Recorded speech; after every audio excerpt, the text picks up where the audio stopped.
Hello दोस्तों, स्वागत है आपके अपने YouTube चैनल OMG स्टडी पर। आज की इस वीडियो में आरपीएफ कांस्टेबल 2024 में होने वाले एग्जाम के मोस्ट रिपीटेड क्वेश्चन जो कि जीएस में बार बार पूछे जाते हैं। इस वीडियो को आप स्किप किए बिना इस वीडियो को पूरे अंत तक जरूर देखें, क्योंकि इस वीडियो में आपके जितने भी क्वेश्चन हैं सभी के सॉल्यूशन अच्छे तरीके से बताया गया है, इसलिए इस वीडियो को अंत तक जरूर देखें। चलिए शुरू करते हैं बिना देरी किए इस वीडियो को। पहला क्वेश्चन आपके स्क्रीन पर दिख रहा होगा, हथनी कुंड बांध निम्नलिखित में से किस नदी पर बनाया गया है? इसका आंसर हो जाएगा दोस्तों, आंसर नंबर सी, यमुना नदी पर बनाया गया है। हथनी कुंड बांध यमुना नदी पर बनाया गया है।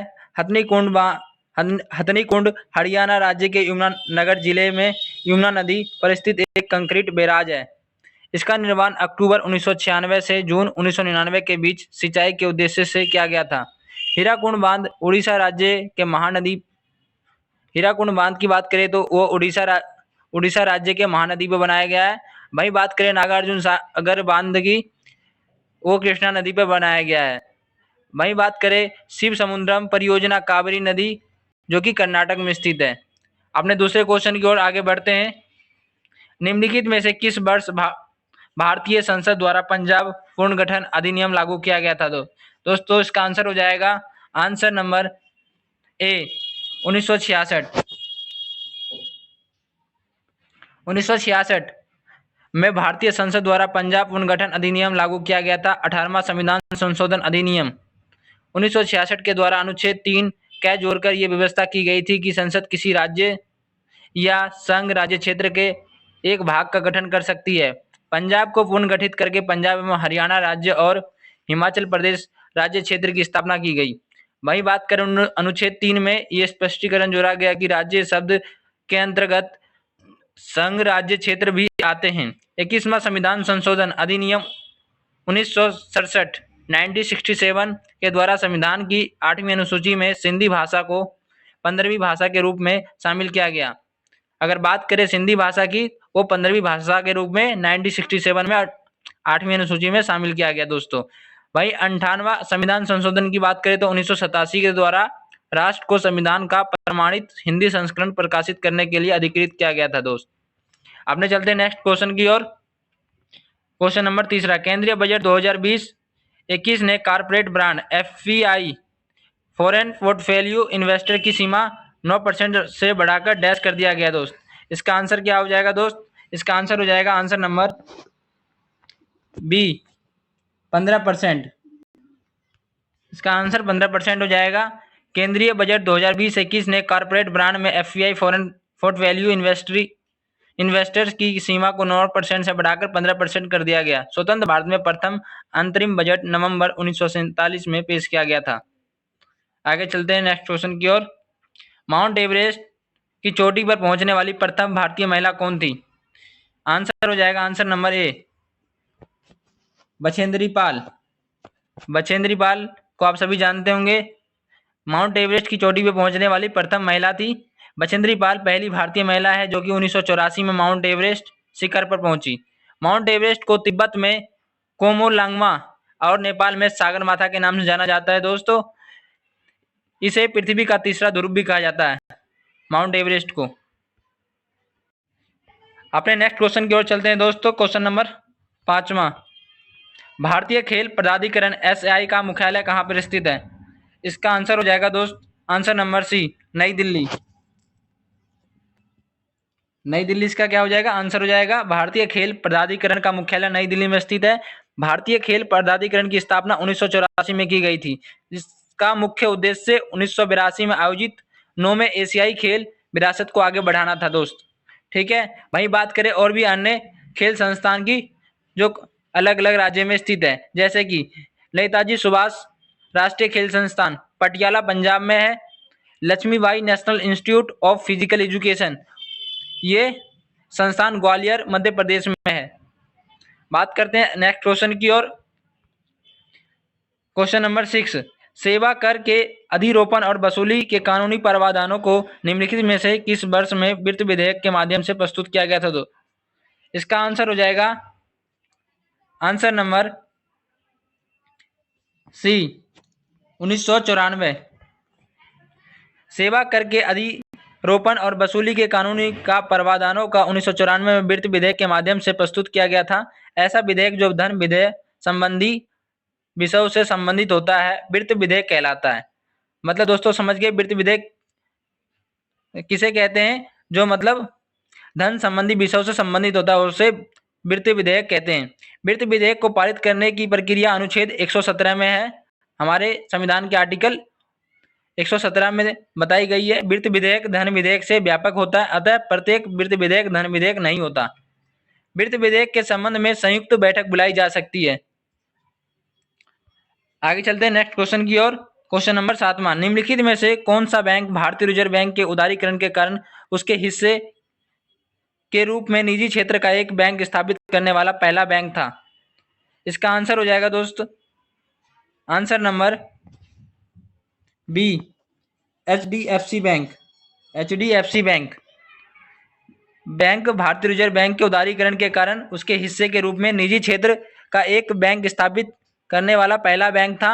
HDFC बैंक की स्थापना की बात करें दोस्त, अगस्त 1994 को हुआ था। वहीं बात करें स्टेट बैंक ऑफ इंडिया की SBI की स्थापना वर्ष 1 जुलाई 1955 को हुआ। और वहीं बात करें PNB की स्थापना वर्ष 19 मई 1894 में किया गया था।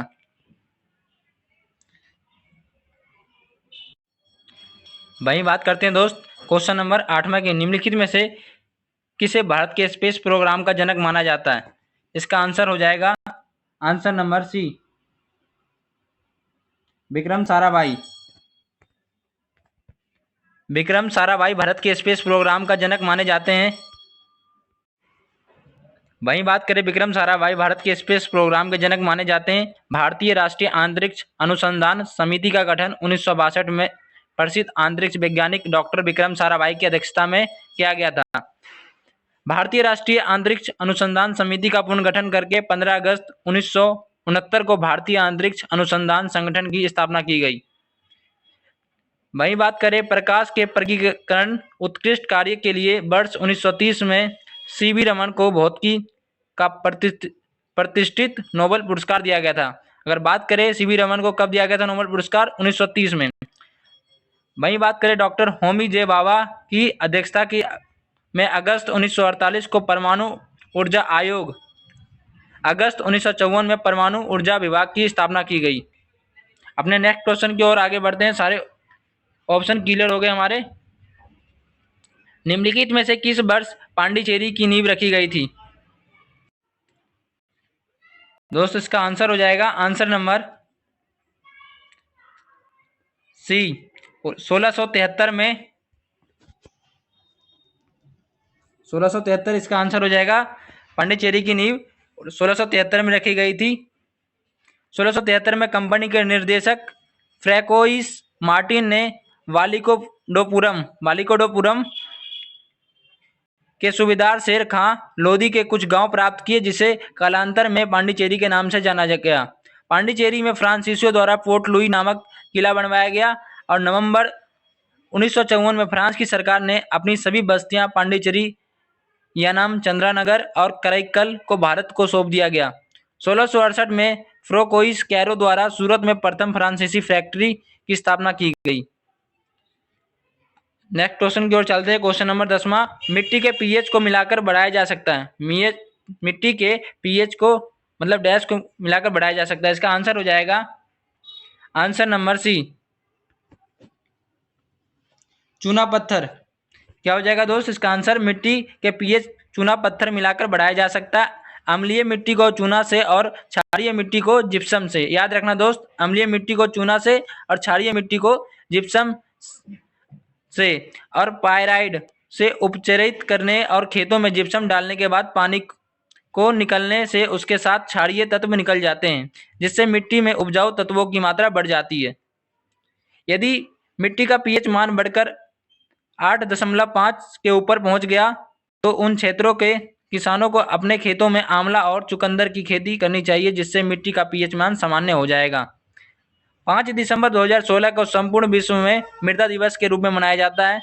यदि मृदा का पीएच मान 11 से ज़्यादा हो जाता है तो मिट्टी अनउपजाऊ माना जाता है। ठीक है दोस्तों, अपने नेक्स्ट क्वेश्चन की ओर आगे बढ़ते हैं। इसके सारे डाउट क्लियर हो गए इस क्वेश्चन के। अगस्त 2020 में महिंद्रा राजपक्षे निम्नलिखित में से किस देश के प्रधानमंत्री बने? इसका आंसर हो जाएगा आंसर नंबर सी, श्रीलंका के। नेक्स्ट क्वेश्चन की ओर चलते हैं। 12वें नंबर की क्वेश्चन, सत्रिय निम्नलिखित में से किस राज्य की प्रसिद्ध नृत्य नाटिका प्रदर्शन कला है? आंसर हो जाएगा इसका answer number B, Assam. Assam का हो जाएगा इसका आंसर, असम का सत्रिय नृत्य है। ठीक है, सत्रिय असम राज्य का प्रसिद्ध नृत्य नाटिका प्रदर्शन कला है। असम की इन नृत्य शैली का विकास का श्रेय 15वीं सदी के श्रीमंत शंकरदेव को दिया जाता है। शंकरदेव ने इसे अंकिया नाट्य के प्रदर्शन के लिए विकसित किया था। इसमें शंकरदेव द्वारा संगीतबद्ध रचनाओं का प्रयोग होता है, जिसे बोर गीत भी कहा जाता है। इस नृत्य शैली में संगीत नाटक अकादमी द्वारा 15 नवंबर 2000 को शास्त्रीय नृत्य की सूची में शामिल कर लिया गया। वहीं बात करें अलग अलग राज्यों की अलग अलग नृत्य लोक नृत्य, जैसे कि गुजरात का गरबा डांडिया, बिहार का झिझिया डोमकच, महाराष्ट्र का तमाशा लावनी, हरियाणा का झूमर फाग लूर, मेघालय जो कि नॉर्थ ईस्ट का राज्य है, इसकी राजधानी शिलोंग, मेघालय में नोंगक्रेम दोरेगाटा। ठीक है, आगे चलते नेक्स्ट क्वेश्चन की ओर। 13वां नंबर की क्वेश्चन, जनजातीय लोक नृत्य शैली जैलियांग निम्नलिखित में से किस राज्य में प्रचलित है? जेलियांग नागालैंड का नृत्य शैली है। ठीक है, तो इसका आंसर हो जाएगा नागालैंड, आंसर नंबर डी।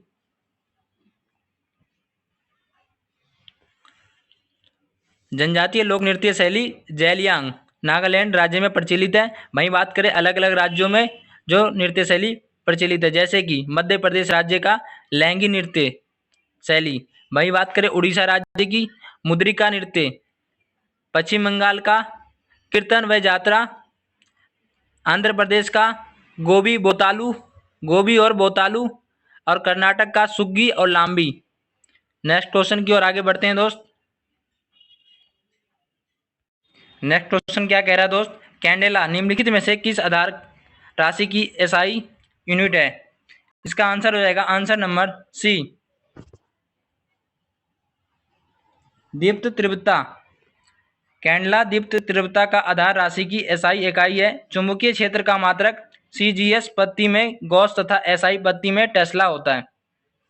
आगे चलते हैं नेक्स्ट क्वेश्चन की ओर। क्वेश्चन नंबर 15वां, वित्त विधेयक को प्रस्तुत करने में कितने दिनों के भीतर संसद द्वारा पारित किया जाना होता है? इसका आंसर हो जाएगा आंसर नंबर ए, 75 दिन। वित्त विधेयक को प्रस्तुत करने के लिए 75 दिनों के भीतर संसद द्वारा पारित किया जाना होता है। वित्त विधेयक को पारित करने की प्रक्रिया अनुच्छेद 117 में बताई गई है। धन विधेयक का परिभाषा अनुच्छेद 110 में है। अनुच्छेद 109 में धन विधेयक की प्रक्रिया से संबंध है। वित्त विधेयक का संबंध संयुक्त बैठक बुलाई जा सकती है। वित्त विधेयक के संबंध में संयुक्त बैठक बुलाई जा सकती है। वित्त विधेयक को राष्ट्रपति पूर्ण विचार के लिए लौटा सकता है। आगे चलते नेक्स्ट क्वेश्चन की ओर। क्वेश्चन नंबर 16 आपकी स्क्रीन पर दिख रहा होगा। 16वां नंबर क्वेश्चन, पुलिकली भारत में निम्नलिखित में से किस राज्य में किसकी एक मनोरंजन लोक कला है? पुलिकली भारत के निम्नलिखित राज्यों में से किसकी एक मनोरंजक लोक कला है? इसका आंसर हो जाएगा answer number B, Pulikali Bharat के केरल राज्य का एक मनोरंजन लोक कला है। ओणम त्योहार के चौथे दिन कलाकार अपने शरीर को बाघ की तरह पीली लाल और काली धारियों से रंग लेते हैं। त्रिशूर जिले के स्वराज ग्राउंड में इस मेले का आयोजन होता है। ठीक है दोस्त, वहीं बात करें भारत के राज्य जहाँ पे अलग अलग लोक कलाएं मनाए जाते हैं, जैसे कि गुजरात में साथिया लोक कला, सिक्किम में तमंग सेलो, पंजाब में टंकारा और केरल में कुरावारकली, राजस्थान में कालबेलिया। आगे नेक्स्ट क्वेश्चन की ओर चलते हैं दोस्त। क्वेश्चन नंबर 17वां, निम्नलिखित में से किस वर्ष सिख गुरु श्री हरिकृष्ण जी को ज्ञान प्राप्त हुआ था? इसका आंसर हो जाएगा आंसर नंबर बी, 1661 में। 1661 इसका क्या हो जाएगा आंसर हो जाएगा। 1661 में सिख गुरु श्री हरिकृष्ण जी को ज्ञान प्राप्त हुआ था। इनकी मृत्यु चेचक से 1664 ईस्वी में हो गई।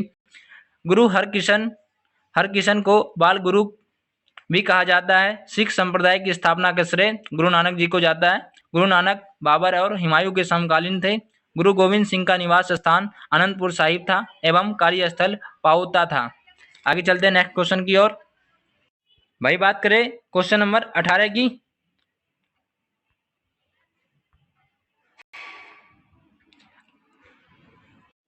क्वेश्चन नंबर 18, आईसीसी अंतर्राष्ट्रीय क्रिकेट परिषद में अंतर्राष्ट्रीय क्रिकेट के लिए वैश्विक शासी निकाय आईसीसी के पूर्ण सदस्य के रूप में कितनी प्रतिनिधि टीमें कार्यरत है जो आधिकारिक रूप से टेस्ट मैच खेलते हैं? इसका आंसर हो जाएगा आंसर नंबर बी, 12 टीमें। आईसीसी अंतर्राष्ट्रीय क्रिकेट परिषद अंतर्राष्ट्रीय क्रिकेट के लिए वैश्विक शासी निकाय आईसीसी के पूर्ण सदस्य के रूप में 12 प्रतिनिधि टीमें कार्यरत है जो कि आधिकारिक टेस्ट मैच खेलते हैं। आईसीसी की स्थापना की बात करें 15 जून 1909 में किया गया था। नेक्स्ट क्वेश्चन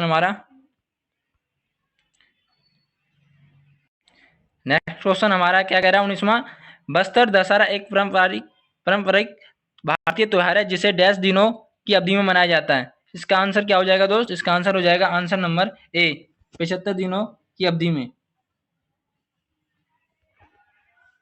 बस्तर दशहरा एक पारंपरिक भारतीय त्योहार है जिसे 75 दिनों की अवधि में मनाया जाता है। बस्तर दशहरा दुनिया का सबसे लंबी अवधि तक मनाए जाने वाला त्योहार है। ये 75 दिनों के लिए जिसमें 13 दिन विभिन्न अनुष्ठानों के साथ मनाया जाता है। मुख्य त्योहार जगदलपुर बस्तर जिले यानी कि छत्तीसगढ़ में आयोजित किया जाता है। ये त्योहार सावन अमावस्या से शुरू होता है और आश्विन शुक्ल त्रयोदशी पर समाप्त हो जाता है। ये त्योहार की परंपरा 13वीं शताब्दी में बस्तर राजा पुरुषोत्तम देव ने शुरू की थी। ठीक है दोस्त, आगे चलते हैं नेक्स्ट क्वेश्चन की ओर। नेक्स्ट क्वेश्चन हमारा क्या कह रहा है दोस्त, भारतीय राष्ट्रीय कांग्रेस के लाहौर अधिवेशन कब आयोजित किया गया था जहां बैठक में उपस्थित सभी ने 26 जनवरी को स्वतंत्रता दिवस के रूप में मनाने का संकल्प लिया था? आंसर नंबर हो जाएगा इसका बी। आंसर क्या हो जाएगा इसका बी, 31 दिसंबर 1929 को। भारतीय राष्ट्रीय कांग्रेस का त्योहार अधिवेशन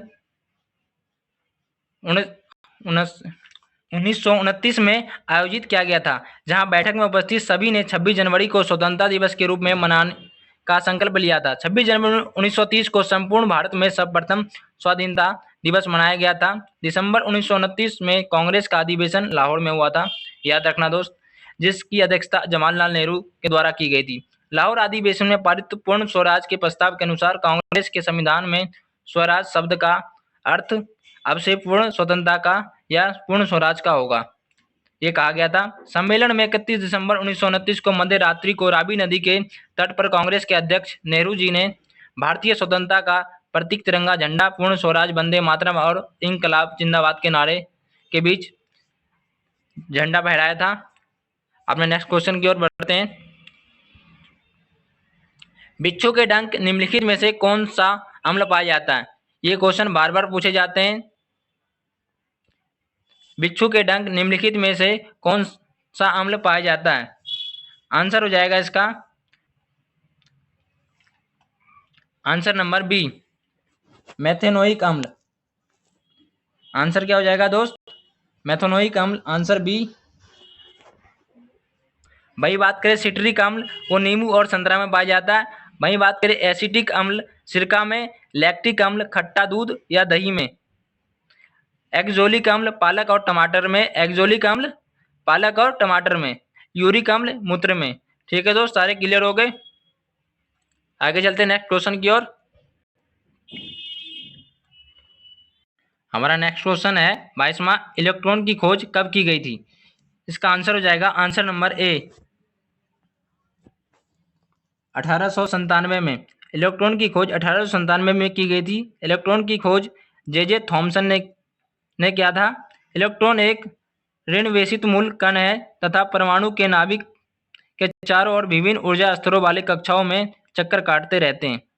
ठीक है दोस्त, इसका आगे चलते हैं नेक्स्ट क्वेश्चन।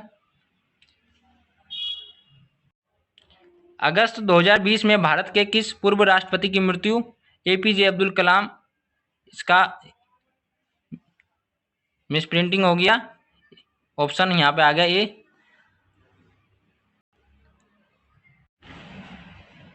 क्वेश्चन का कहने का मतलब है अगस्त 2020 में भारत के किस पूर्व राष्ट्रपति की मृत्यु हुई थी? तो आंसर हो जाएगा इसका Pranab Mukherjee, answer number C. ठीक है दोस्त, प्रणब मुखर्जी की मृत्यु हुई थी। इसमें क्वेश्चन में ऊपर नीचे है, ऑप्शन में ए बी सी ऊपर नीचे दिया गया है, तो इसका आंसर हो जाएगा प्रणब मुखर्जी। अगस्त 2020 में भारत के प्रणब मुखर्जी की मृत्यु हुई थी। आगे चलते हैं नेक्स्ट क्वेश्चन की ओर।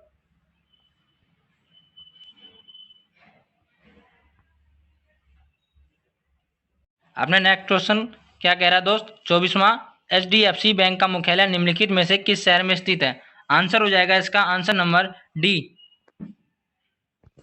आंसर क्या हो जाएगा? Answer number D, Mumbai. HDFC bank का मुख्यालय मुंबई शहर में स्थित है।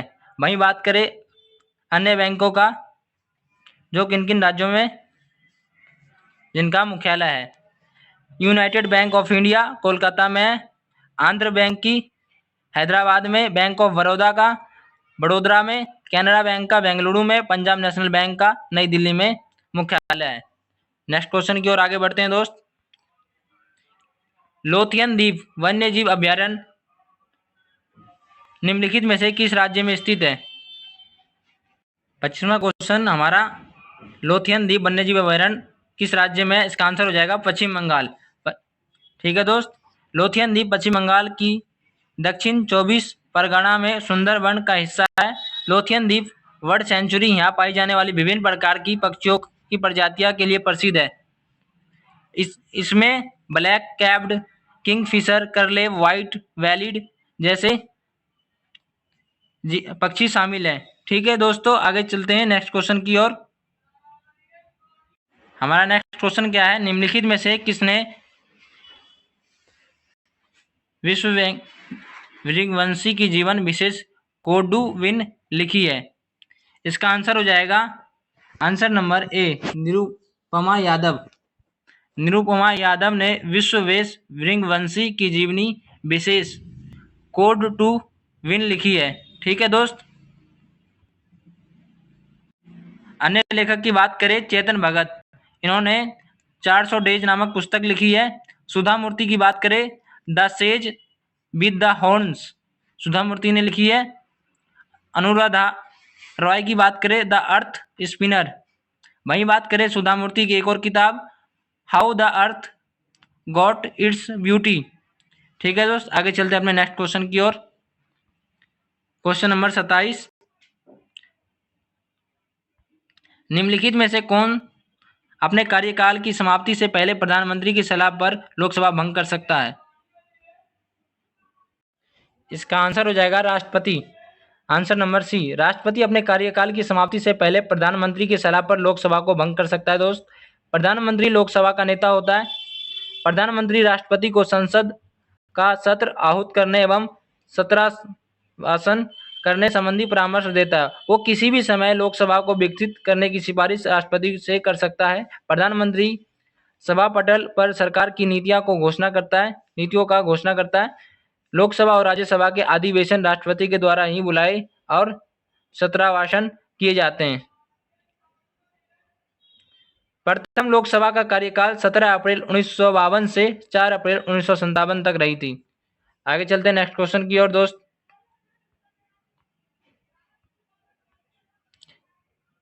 विश्व प्रसिद्ध संगीतकार उस्ताद अली अकबर खान निम्नलिखित में से किस वाद्य यंत्र से जुड़े थे? इसका आंसर हो जाएगा दोस्तों, आंसर नंबर हो जाएगा सरोद। आंसर नंबर क्या हो जाएगा दोस्त? डी, सरोद हो जाएगा इसका आंसर। विश्व प्रसिद्ध संगीतकार उस्ताद अली अकबर खान सरोद वाद्य यंत्र से जुड़े हुए थे। वहीं बात करें और भी अन्य वादक का जो अलग अलग वाद्य यंत्र से जुड़े हैं, जैसे कि violin doctor N Ranjan, sitar Pandit Ravishankar, बांसुरी हरिप्रसाद चौरसिया, रिमझनी जुबिन मेहता और सारंगी उस्ताद बिंदु खां। ठीक है दोस्त, चलते हैं नेक्स्ट क्वेश्चन की ओर। निम्नलिखित में से किस मुगल शासक ने मनसबदारी प्रथा लागू की थी जो मुगल सैन्य संगठन और नागरिक प्रशासन का आधार बन गई थी। इसका आंसर क्या हो जाएगा दोस्त? Answer number B, Akbar. Akbar क्या हो जाएगा? अकबर मुगल शासक को ने मनसबदारी प्रथा लागू की थी जो मुगल सैन्य संगठन और नागरिक प्रशासन का आधार बन गई थी। मनसबदारी प्रथा 1574 ईस्वी में प्रारंभ किया गया था। अकबर के शासनकाल में दक्कन में हल की संख्या प्रति भू राजस्व वसूली का प्रचलित आधार था। 1580 में अकबर दहसाला प्रणाली को लागू किया था जिसमें स्थानीय कीमतों, उत्पादन आदि के आंकड़ों का विश्लेषण किया गया था। अकबर के काल में हिंदी साहित्य का स्वर्ण काल कहा जाता है। ठीक है दोस्त। मुगल वंश का संस्थापक बाबर था।